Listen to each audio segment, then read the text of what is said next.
Hi guys, John here from the Killer Bits, and today we are checking out Pillars of Eternity by Obsidian. And this is it's the big Kickstarter from a couple of years ago. If any of you recall Project Eternity, where the guys basically wanted to bring back old school cRPGs. This is the result. This is, as I say, developed by Obsidian Entertainment, and it's Paradox are doing the publishing on it, and it is essentially an old cRPG, like the classic, Infinity Engine games of yesteryear, stuff like Baldur's Gate and Planescape Torment, things like that. It's, a top-down, isometric kind of view. Last year we had kind of a renaissance with kind of the cRPGs, with stuff like Divinity Original Sin and Wasteland 2, again another Kickstarter, bringing back this old school cRPG. And this is kind of one a lot of people have been looking forward to, I mean myself included. And I thought I'd bring you a kind of first impressions. We're going to start a new game here. I have played a bit of it. Normally first impressions I'd play like 15-20 minutes just to get a feel. This I've played 3 hours, but that is necessary. It's a huge game, and as you'll see in a minute, it's got this kind of beautiful art style. It's more about the environments rather than the characters and the kind of the models and things like that. It's the environment helps tell the story, and this is what this game is all about. This story, the amount of detail that's gone into kind of the writing and the lore and that, it almost reminds me of something like Tolkien-esque, not just for the fact that all the names are unpronounceable and all these different kind of creatures with their own languages and religions and all that kind of thing. It can be a little overwhelming, and I don't doubt there's going to be loads of videos. So, I'll shut up for this bit. Grope blindly for the path on a starless night, their master glancing ever upward to the skies for assurance that he is on the right course. A dim lantern his only protection against the encroaching darkness. But the skies bring no comfort, shining no light, so betraying no... This might take a while, but it's essentially the basic setup, not necessarily the plot. The setup is you are kind of an adventurer going to this new land where supposedly new settlers can kind of stay in that, and we'll skip through this into the character creation. It's I mean, as I say, it's not so much a plot as a setup. This lord has some land, you can go and settle, but that's just to kind of kickstart the adventure. And once we get into the adventure, it is all about old school dungeoneering and things like that. So obviously it's an RPG game, so there is a ton of customization when it comes to creating your character. So as always, you've got male, female, and we have a whole set of races. So we've got human and yeah, I mean, I think it's for the male one. Come on. They almost look like, yeah, it's Avatar. So we have dwarf. We do have dwarf. We have elf. Come on. Orlan, which is some sort of like goblin type race, and the godlikes, which are these weird creatures of some sort. Anyway, so I will just skip through this, because you could literally spend half an hour on the character creation. So we have different kind of races. So yeah, we'll be the red-haired guy. So all the different kind of classes, ciphers, abilities. It's an old school D&D game essentially. So it's all about your stats and what character you roll. Cipher can directly target allies and enemies. Power focused effect. What we got? Fight. I think we'll just go with a fighter. This is just kind of give you a taste of it. I don't want to go too much detail. I mean, there will inevitably be spoilers, which I'm going to try and skip over as much kind of story as possible, just so anybody wanting to pick this up can kind of experience it for themselves. But this is just a taster, so knockdown, yeah, that's fine. Right, we've got some points to spend. Constitution, yeah, we'll throw a load into Constitution. Resolve is... What does Resolve do? Resolve reflects character's internal drive. Yeah, so it's will, essentially. Yeah, we'll boost that up. And then we've got 7 left, so... Couple into Might. Yeah, there we go. That's relatively balanced. Maybe we'll take 1 out of Might and put it back into Dexterity. There we go. Really nice and balanced then. Right, Culture. As I say, you could spend ages on this, kind of reading up where all the bonuses are going to come from, all the kind of lore type stuff, but yeah, we'll go with that, whatever that is. An extra 1 to Might. And background, Colonist, Explorer. Again, these kind of give you bonuses on the kind of different aspects. Athletics, lore is kind of intellect type stuff. Stealth, survival. Stealth is a really nice mechanic. I didn't think I'd use it much, but once you start getting into the dungeons, it is kind of a really helpful mechanic. So I will go with Hunter. That'll do. And now we get to play around with colour schemes. Yeah, except it doesn't really matter. This is just kind of, we'll give him a nice beard. Yeah, whatever. Yeah, fine. Cardargo there.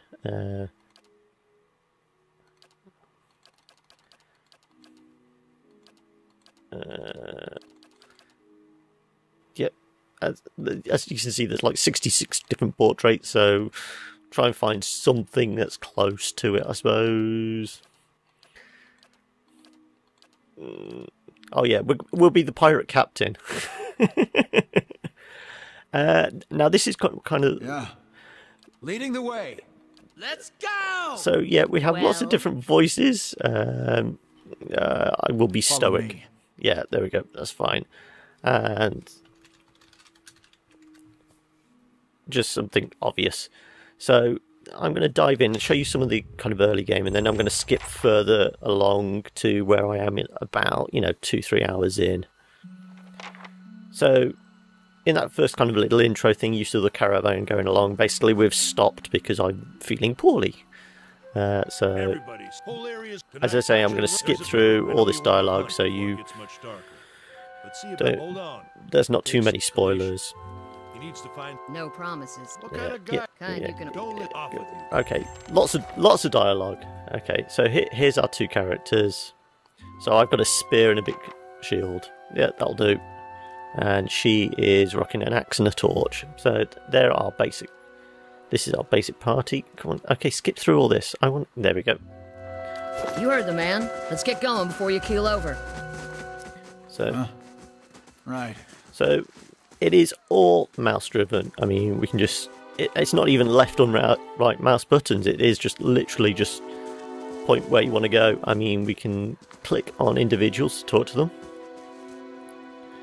Some have just, flavour text over their heads. Others you can actually talk to, and they will give you info. So we'll talk to the current man before it gets too dark. Okay, well, he doesn't want to talk anymore. Anyone need supplies? Is the shop. Got a whole wagon. Say, is there anything you need? Let's see what you've got. So, typical RPG, we've got a load of stuff. I mean, we can buy something. We've got 100.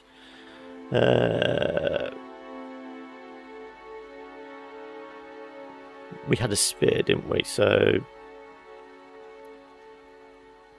can't even afford potions, so we'll go with a bow. Yeah, we'll take that. Yeah.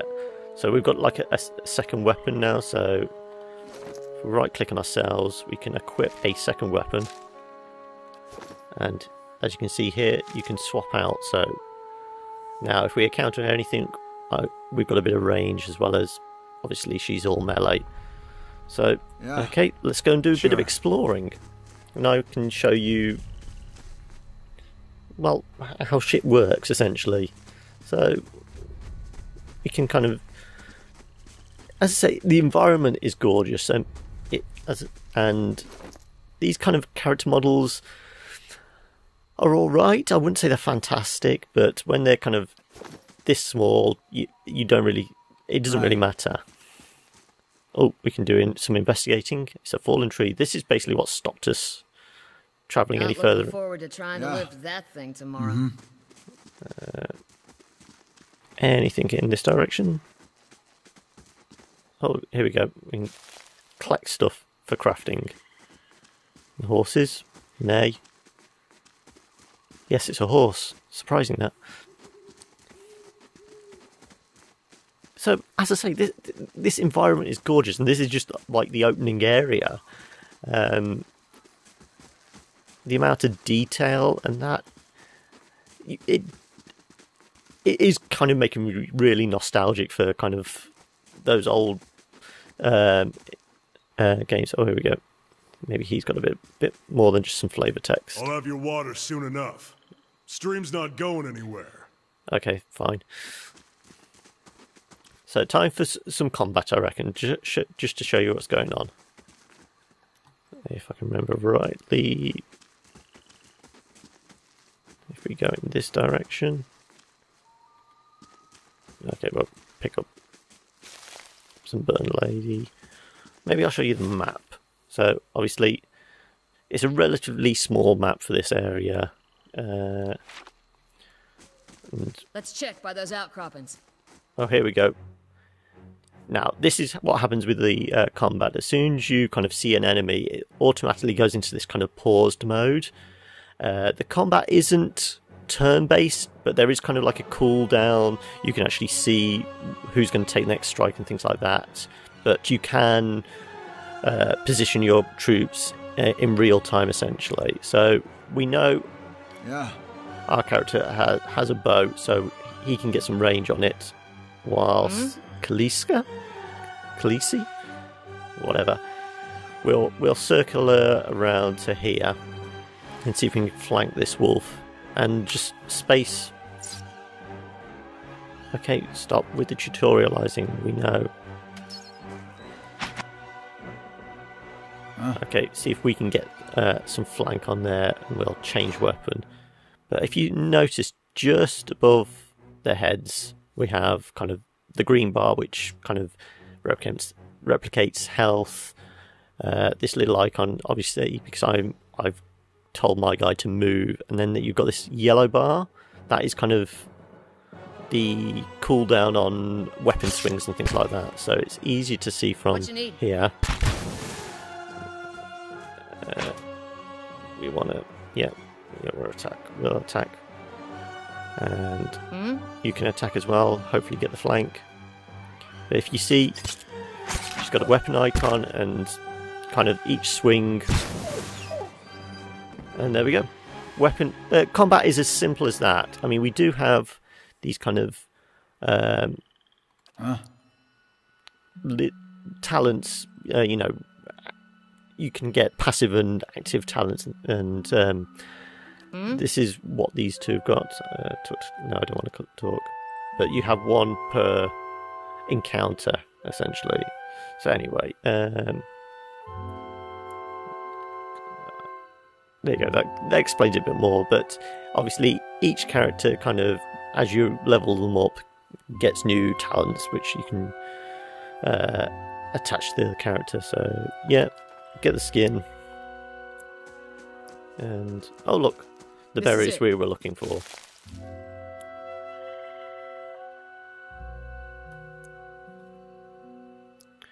Yep, more text. I'm gonna just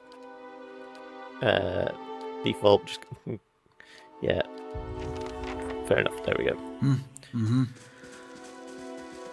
So all the kind of conversations, unlike something like Divinity, where you felt the kind of conversations did have a lasting effect, the conversations in this feel a bit more like they are just there for the story, essentially.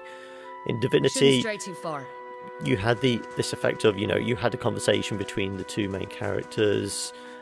One would get kind of a buff to their virtue or their resolve and all that kind of thing.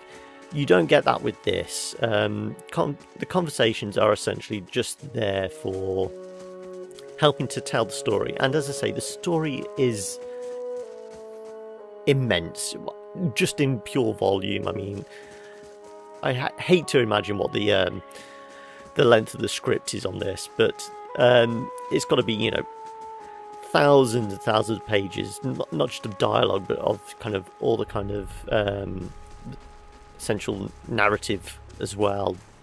I'm just going to explore a bit further before I take you into some of the later game, because I don't want to kind of trigger too much of how the kind of the real adventure kicks off. So here we go, find some dead bodies. Dead bodies are never normally good. That means in this, the typical RPG thing, there's bandits about. And did I pick up? Yes, I did.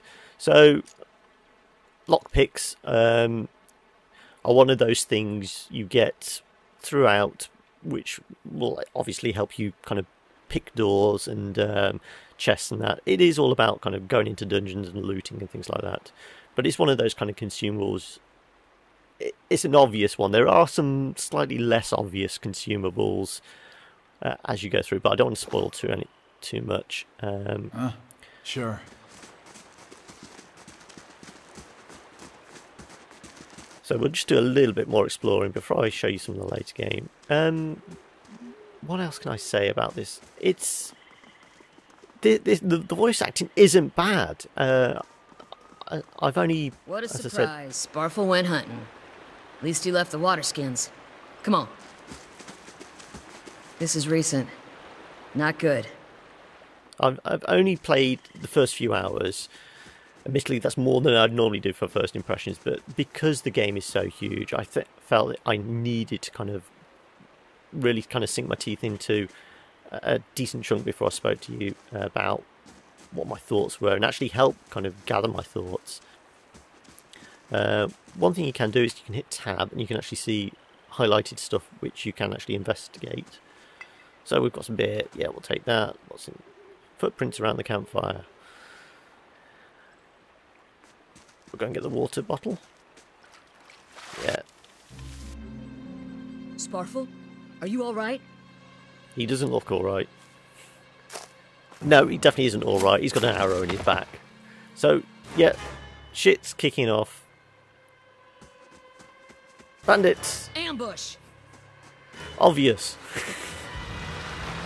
So again, as soon as enemies appear, the game automatically pauses so you can actually kind of plan your attack. So you're going to go for that one, you're going to go for that one, and simply unpause. As you can see, I'm taking damage, but the green bar is actually my health. Sometimes a weapon or spell isn't well suited for penetrating. Okay, blah blah blah blah blah. When your character is completely kind of exhausted by combat, the bar will obviously drop right down. This is kind of your health bar here, the green bar. And obviously when you lose that, you're dead. So let's just take out these guys.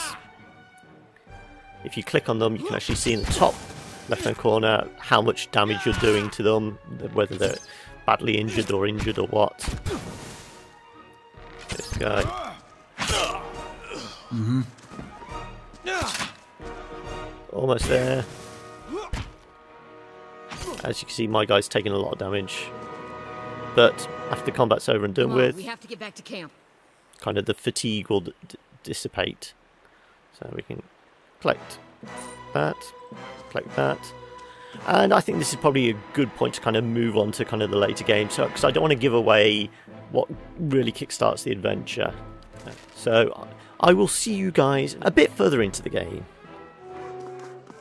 Okay, so here we are a bit later on. This is the Blackhound Tavern in Gilded Vale. So this is, as I say, a couple, maybe 3 hours in, depending on how much exploring you do. And it's essentially the kind of the first town you really come to. So you start off over here, and as I say, this is the first town. So this is where you start to kind of gather party members and things like that. And this is my party at the moment. This is my other character, who is one of the godlike race. So these godlikes have different kind of elemental powers, and I've got big fiery hair, and then I've got a warrior and a wizard with me. So typical RPG, you can have different races, different races, different classes, and there's always a tavern where you can go and talk to people. A lot of this is flavor text.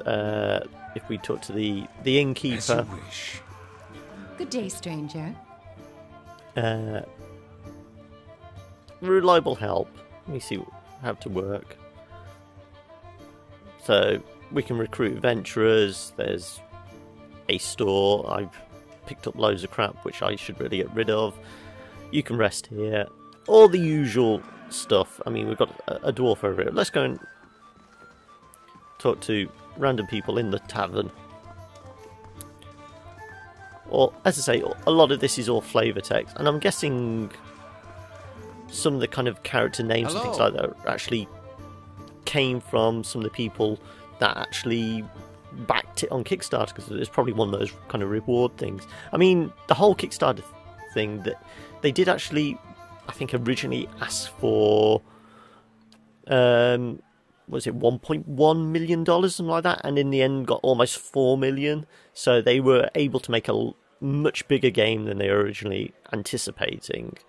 But that is kind of the nostalgia factor about it. That's because a lot of people my age and that remember those old kind of Infinity Engine games, and the nostalgia factor does help kind of loosen people's wallets, I suppose. I'm going to leave this. I'll get all my party members. All right then. We'll go How may I and help? Of course. explore a dungeon, which I've done What is it? a fair Take few care of it. fights in, but as you go further down, the enemies get a little tougher. But I'll show you a bit of the town before we wrap up. The loading times aren't bad. They're not exactly great. Admittedly, I'm not like running SSDs or anything like that. But and here we are. Here we are in the village.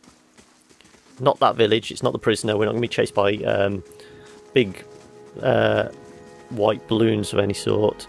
But we can kind of do a bit of exploring. Admittedly, at night time, you're not going to be able to see as much. But it's got a real charm to kind of the art style. And as I say, it is all nostalgic to that kind of old look of games like Baldur's Gate and Icewind Dale and things like that. But we can kind of go into buildings as you'd imagine, more loading screens. This is a kind of quest giver of sorts.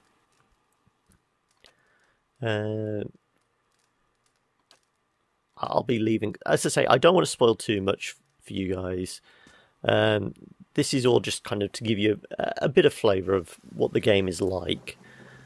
And I suppose before we head down into the dungeon, I can actually show you some of the actual options we have.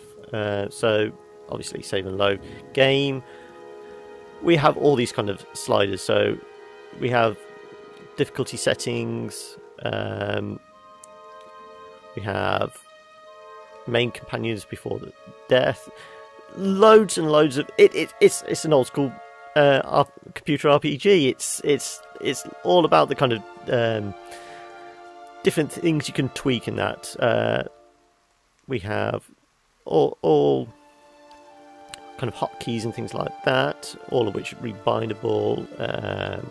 Auto pause. This is, as I said, when you get into combat, it'll auto pause, but you can also set it to kind of auto pause on different things, just so you can have time to think when shit kicks off, essentially. Graphic settings. It's a little bare. I mean, there's no massive advanced settings, but it's a relatively kind of simple art style from the kind of the isometric viewpoint. It is kind of all these flat environments giving that kind of 3D look, so you're not having to think about advanced anti-aliasing and things like that. But as I say, the art has a real charm to it, and I really dig it anyway. But we can kind of font ligatures and hide. Yeah, as you can see, there are a fair few options. We've got colorblind mode and things like that. Sound, separate sliders. There's not kind of a massive amount of options, but there is enough for you to kind of tweak and make your own.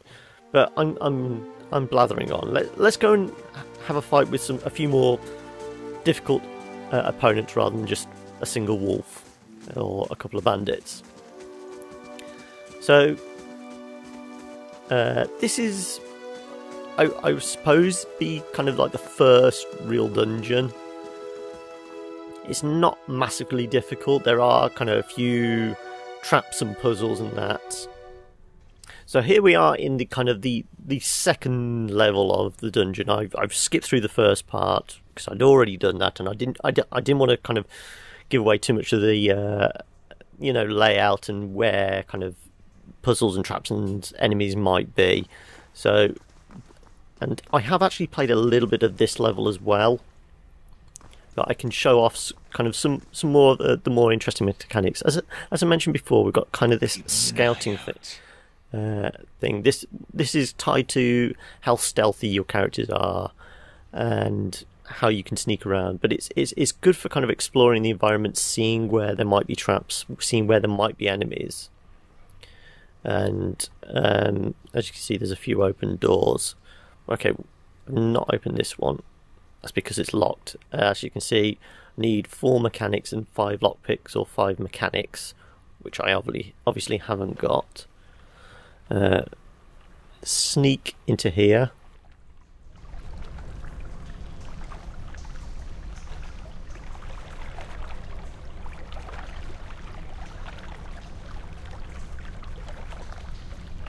Oh, no, 3 enemies. They're tough on their own. Let's see if we can find another enemy on his own and try not to get killed as a final thing. So, okay, we can take that off whilst we run around. Yes, I think there was one in here, right? See me coming. Okay, be quiet. Be very quiet. We're hunting ghosties. Okay, let's sneak in here. Oh, we've got 2. Okay, let's see if we can take out one. Yes. So, who's got a bow? Let's see if we can... No! Right, that's triggered him. Let's see if he ignores it, if we can just kite him out, essentially. So... Prisoners! No, bad idea. What is it? I don't want to be stuck in a single room. Now these... Oh, right, okay. What is it? Ah! Curse your eyes! As you wish. Okay, so they won't travel too far. Bring them down! But they will both come together. Right, okay, let's see if we can use that to our advantage. You keep attacking.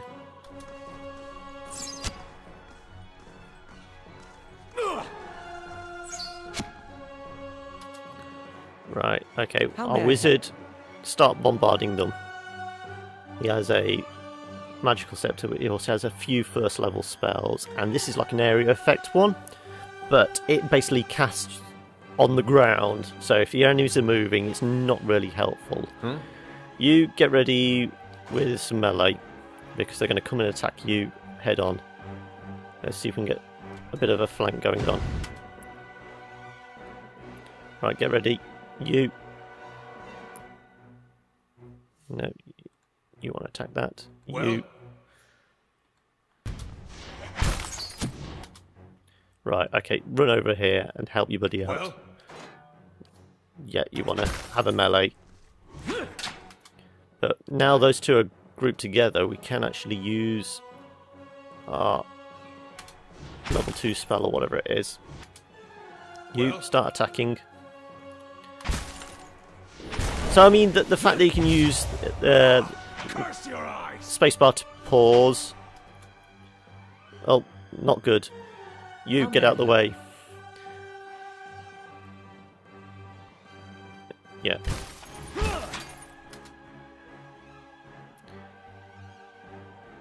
Let's see if we can kite him round to here. Yes. Yeah. At least you can do some damage. How may I help? You need to get out of the way. You can't take much more punishment. You take out that one. And we can actually use some of our abilities. We'll go Frenzy. Let's see if that helps our attack. How may I help? And you get ready with some magic missiles. What we got? Attacks deflect. Yeah, that will probably be handy.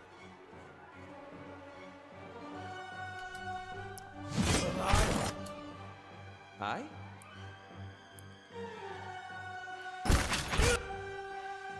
Oh no, he's knocked out. So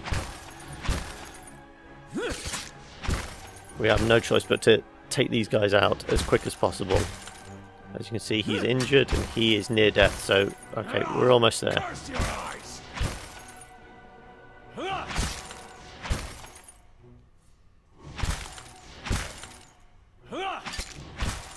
Have you got an ability we can... Curse your eyes! And now this is my kind of